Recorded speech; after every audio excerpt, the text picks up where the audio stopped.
Alors, bienvenue et merci de vous joindre à nous aujourd'hui pour la présentation des principes de base de la rédaction d'une demande au nom de la Société d'aide au développement des collectivités du comté de Renfrew et de la Société d'aide au développement des collectivités du comté de Northumberland avec le soutien de FedDev Ontario.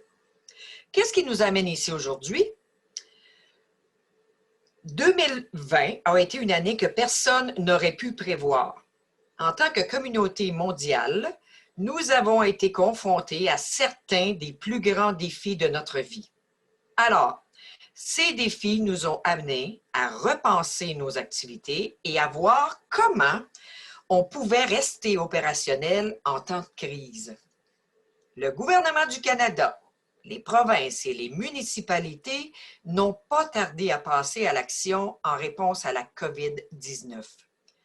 Ils ont mis à notre disposition des subventions, des prêts, des ressources financières pour soutenir nos entreprises. Quand on n'a pas d'expérience dans ce domaine, il peut être décourageant de savoir par où commencer. Nous voulons vous épauler aujourd'hui. Nous espérons que vous repartirez avec plus de confiance et que vous serez prêts à naviguer dans le processus de rédaction de demande de financement avec succès. Alors aujourd'hui, nous allons parler des 3 étapes essentielles d'une demande de financement. Premièrement, d'abord, posez-vous la question, le financement convient-il à mes besoins? Assurez-vous que le programme de financement que vous sélectionnez répond aux besoins de votre projet. Deuxièmement, racontez votre histoire. Assurez-vous de donner suffisamment de détails pour que l'examinateur ait une vue d'ensemble de votre situation. Et finalement, rédigez votre budget. Ventilez correctement vos coûts pour expliquer comment vous répondrez aux besoins de votre projet. Qu'appelle-t-on financement et comment cela fonctionne-t-il? Bien, il s'agit d'un mécanisme fournissant des ressources pour financer un besoin, un organisme ou encore un projet. Bien que ces ressources soient généralement sous forme d'argent, en réalité, un financement est le processus d'acquisition de capitaux de sources externes. Avant de pouvoir décider si un financement particulier convient à son projet, il faut savoir comment l'obtenir. Alors, n'oubliez pas que les possibilités de financement sont souvent soumises à des contraintes de temps et à une date de clôture stricte. Si vous savez que vous allez bientôt lancer un projet, il est toujours judicieux de trouver rapidement le financement approprié. Vous voulez vous assurer qu'il y a suffisamment de temps pour déposer une demande et pour le bailleur de fonds de l'examiner. Cela vous aidera à éviter tout retard dans le financement de votre projet. Le gouvernement du Canada dispose d'une banque de données complète et conviviale des possibilités de financement actuelles. Consultez la banque à l'adresse que vous voyez présentement à l'écran. Cette vaste base de données vous permet de trouver les programmes de financement destinés à des groupes très spécifiques, comme par exemple, que ce soit pour les femmes ou encore pour les communautés autochtones. Le gouvernement de l'Ontario offre également des possibilités de financement auxquelles votre organisation peut être admissible tout au long de l'année. Le financement peut être obtenu par l'entremise du système qui s'appelle Paiement de transfert Ontario, que vous pouvez consulter à l'adresse que vous voyez présentement à l'écran. Vous pouvez utiliser ce système, Paiement de transfert Ontario, pour vous inscrire et présenter une demande de financement. Vous pouvez l'utiliser aussi pour obtenir des renseignements sur les possibilités de financement offertes et finalement pour vérifier l'état de vos demandes de financement. Avant de rédiger votre demande de financement, n'oubliez pas de lire les directives et les critères. Les programmes ont tendance à être très explicites quant à ce qu'ils peuvent vraiment financer. Si vous comprenez bien les mécanismes, vous ne passerez pas d'innombrables heures à présenter une demande, et ce, de façon inutile. Dans les directives du projet, vous saurez notamment combien d'argent vous pouvez demander, qui est admissible. Vous saurez aussi si votre projet répond aux objectifs du fonds. Quels sont les délais de traitement? Ceci est important pour garantir que votre projet puisse être réalisé dans les délais voulus. Les directives peuvent parfois être complexes ou ne pas être très claires. Vous ne saurez pas si vous répondez aux critères. Quelquefois. Il y a également un coordonnateur de projet qui se fera plaisir de répondre à vos questions. N'hésitez pas à décrocher le téléphone et à lui envoyer un courriel si vous souhaitez obtenir de plus amples renseignements. Une fois que vous avez trouvé le financement qui vous convient, il est temps de raconter votre histoire. Vous vous demandez peut-être ce que j'entends par raconter votre histoire. Eh bien, tout le monde connaît votre histoire, vous faites partie de la communauté locale depuis des décennies. Mais n'oubliez pas que l'examinateur n'est peut-être pas de votre région et qu'il ne connaît peut-être pas votre entreprise. Voilà pourquoi il est vraiment important de raconter votre histoire. Vous savez que vous faites de grandes choses et il est temps d'en parler. Alors, je me répète, l'examinateur qui reçoit votre demande ne connaît peut-être rien au sujet de votre entreprise ou de votre secteur d'activité même. Imaginez que vous parlez à quelqu'un que vous venez tout juste de rencontrer. Donnez des détails sur l'histoire de votre entreprise. Parlez de sa taille et du nombre d'employés que vous avez. Mentionnez vos succès passés. Concentrez-vous plus particulièrement sur les points clés que le bailleur de fonds a mis de l'avant dans ses directives. Le bailleur de fonds a également un objectif. Si vous le comprenez clairement, vous pourrez parler en toute confiance et aligner votre projet vers son mandat. Il est peut-être facile de ne penser qu'au montant que vous demandez. Expliquez clairement et brièvement ce que le financement vous aidera à réaliser. Soyez clair, soyez pertinent. Par exemple, si le financement vous permet d'aérer ou de réaménager un espace afin de respecter les nouvelles restrictions de la COVID-19, expliquez l'effet que cela pourrait avoir sur votre entreprise si vous l'obtenez ou comment votre entreprise serait touchée si jamais vous ne l'obteniez pas. En plus d'aider votre entreprise, expliquez comment le projet profitera à la communauté au sens large. Les commentaires les plus fréquents concernant la procédure de demande de financement sont que les demandeurs ont souvent l'impression de se répéter beaucoup.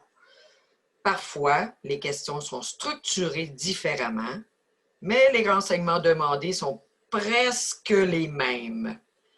La raison en est que certains fonds ont un comité d'examen et que tous les membres ne voient pas nécessairement toutes les sections d'une demande spécifique. Donc, n'ayez pas peur de répéter les mêmes informations. Une fois votre demande terminée, il est souvent judicieux de la faire lire par une autre personne. Celle-ci pourra comparer vos réponses, par exemple avec les directives, pour voir si le tout lui semble logique et si elle comprend bien votre histoire. Si tout lui semble logique, il y a de fortes chances qu'il en sera de même pour l'examinateur indépendant. Alors, cela nous amène à notre dernier sujet pour aujourd'hui, soit la rédaction du budget.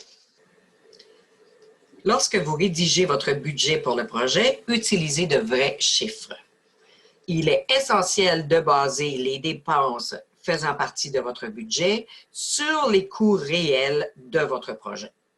Si un financement particulier a un plafond de 10 000 $ par exemple, ne vous contentez pas de demander le maximum, utilisez plutôt des calculs et des chiffres réalistes. Les examinateurs apprécieront votre travail de préparation.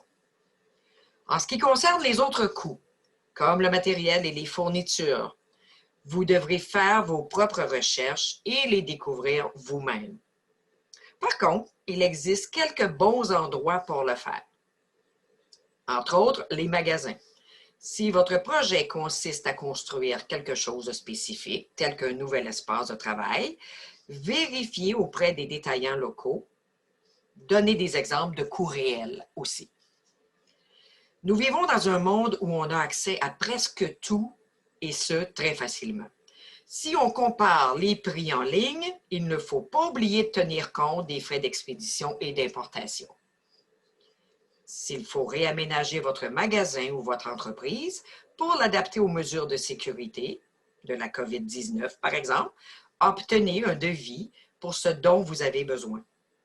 Lorsqu'il s'agit d'un projet ou d'un service spécialisé, vous n'aurez pas à vous demander combien cela vous coûtera et le bailleur de fonds n'aura pas à le deviner non plus.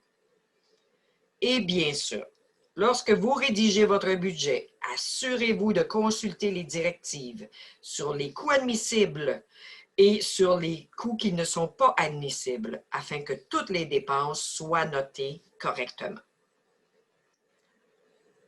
Lorsque vous établissez votre budget, gardez à l'esprit 4 facteurs clés dont vous devez tenir compte. Premièrement, il est rare, mais pas impossible, de trouver des fonds pour couvrir 100% des dépenses d'un projet. En fait, la plupart des subventions ne couvrent les dépenses admissibles qu'à 50%.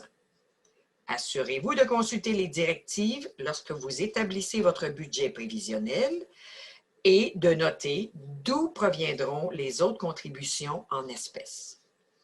Toutes les dépenses de votre projet ne seront pas nécessairement admissibles à un remboursement, mais s'il y a des coûts inadmissibles, assurez-vous de les inclure dans votre budget. Vous pourriez insérer une note indiquant qu'ils sont inadmissibles, tout simplement. Ces dépenses sont considérées comme des fonds à effet de levier et les bailleurs de fonds souhaitent vraiment voir que vous investissez vous-même de l'argent dans votre propre projet. Ce qui nous amène maintenant au point suivant. Vous trouverez dans les directives les attentes des bailleurs de fonds en matière de calendrier. Il y a toujours un délai précis lors duquel le projet doit se dérouler. Prenez en considération la date de début. Parfois, il s'agit de la date de la soumission de la demande et d'autres fois, il s'agit du moment lors de laquelle le contrat a été signé. Il y a aussi une date de fin pour les dépenses admissibles afin de planifier les étapes de votre projet en conséquence. Voici un exemple de budget pour un projet. Il se peut que le bailleur de fonds mette un modèle à votre disposition. Cependant, il n'y a pas de mise en page officielle. Si vous êtes clair et détaillé, vous démontrerez, une fois de plus, au bailleur de fonds que votre projet a été bel et bien pensé. Comme vous pouvez le constater, chaque coût est présenté de manière à ce que le bailleur de fonds sache exactement comment l'argent sera dépensé. Des calculs détaillés l'aideront à justifier les fonds demandés et peuvent même accélérer un peu le processus de financement, car cela éliminera toute confusion quant aux dépenses prévues. Règle générale, les programmes de financement ont un plafond et souvent un plancher quant à ce qui peut être demandé. Néanmoins, c'est le travail de l'examinateur de déterminer le montant des fonds à allouer à votre projet. Par exemple, vous pouvez demander 10 000 $ et le bailleur de fonds peut être prêt à ne vous accorder que 8 000 $. Il est toujours judicieux, lorsque c'est possible bien entendu, d'avoir un fonds de prévoyance si vous avez besoin de majorer le montant de la contribution. Dans un monde idéal, tout se déroule toujours comme prévu. Malheureusement, les choses ne se passent pas toujours ainsi. Il est important de tenir le bailleur de fonds informé de tout changement qui se produit. N'oubliez pas qu'il est votre partenaire dans ce projet et qu'il veut, lui aussi, que vous réussissiez. Alors, pour l'instant, il serait bon de passer en revue certaines des erreurs les plus courantes dans la rédaction des demandes afin d'éviter les mêmes pièges. Alors, premièrement, parlez davantage des problèmes que des solutions. Mais qu'est-ce qu'on entend par là? L'examinateur vous fait confiance pour identifier les obstacles que vous espérez surmonter grâce au financement. Oui, bien sûr, il est important de les souligner, mais il est encore plus important pour l'examinateur que vous lui donniez des détails sur la façon de régler le ou les problèmes en question. Assurez-vous de donner beaucoup de détails. Deuxièmement, il faut aborder des problèmes spécifiques avec des solutions générales. Alors, ce point est étroitement lié au premier. L'examinateur s'attend à ce que vous ayez fait vos devoirs au moment où vous arrivez au processus de rédaction de votre demande. Alors, veuillez mentionner les renseignements recueillis lors de votre recherche afin de mentionner pourquoi le financement est important. Soulignez la manière dont il garantira le succès de votre projet. Si ce n'est pas la première fois que vous entreprenez un projet similaire, assurez-vous de faire mention de vos succès passés dans cette demande. Troisièmement, utilisez des mots à la mode et du jargon. Dans chacun de nos secteurs respectifs, on se sert de mots à la mode ou d'un jargon particulier. Malgré leur familiarité pour vous, l'examinateur ne les comprendra peut-être pas. Il en va de même pour les acronymes qu'on utilise dans les industries. Soyez conscient que dans votre demande, à l'aide d'explications supplémentaires, ces mots et jargons que vous utilisez couramment. Quatrièmement, présenter des budgets qui n'ont pas de sens. Je voudrais à nouveau souligner l'importance d'avoir des budgets clairs et concis. Comme nous en avons discuté dans les diapositives précédentes, vous devez démontrer que vous avez un projet et un budget bien pensés. Ainsi, il est moins possible que vous rencontriez des coûts imprévus car vous n'aurez pas oublié de les inclure. Cinquièmement, répétez textuellement des phrases, des directives qui proviennent du bailleur de fonds. Une fois que vous avez passé en revue les directives du bailleur de fonds, vous pouvez avoir l'impression qu'il est plus facile de copier des phrases directement pour montrer que vous les comprenez ou tout simplement pour leur donner plus de poids et ainsi donner plus de poids à votre demande. N'oubliez pas que l'examinateur recherche la qualité plutôt que la quantité. C'est un art. Vous devez vous assurer d'inclure tous les renseignements clés et de les présenter d'une manière facile à comprendre. Il est préférable d'avoir les directives à portée de main afin de pouvoir vous y reporter quand vous passez d'une section à l'autre dans la demande. Ainsi, vous pourrez fournir des renseignements exacts. Répétons-le, il est toujours bon d'avoir une deuxième paire de yeux pour examiner sa demande avant de la soumettre. N'oubliez pas que toutes les demandes ne peuvent être acceptées, malheureusement. Si la vôtre ne l'est pas, cela ne signifie pas qu'un autre bailleur de fonds la rejettera aussi. Il est essentiel de faire preuve de détermination et de dynamisme dans ce processus. Il se peut que le projet ne convienne pas au programme de financement. En réalité, il y a souvent plus de projets que de fonds disponibles et ce ne sont pas tous les projets qui peuvent recevoir un financement. À ce stade, nous avons mentionné les directives à de nombreuses reprises et je dois souligner encore une fois, de plus, leur importance. Regardez-les, voyez-les comme une feuille de route établie par le bailleur de fonds. Suivez-la pour augmenter vos chances de réussite. Si votre demande de financement est acceptée, il est important de tenir des registres précis et détaillés de toutes les activités du projet.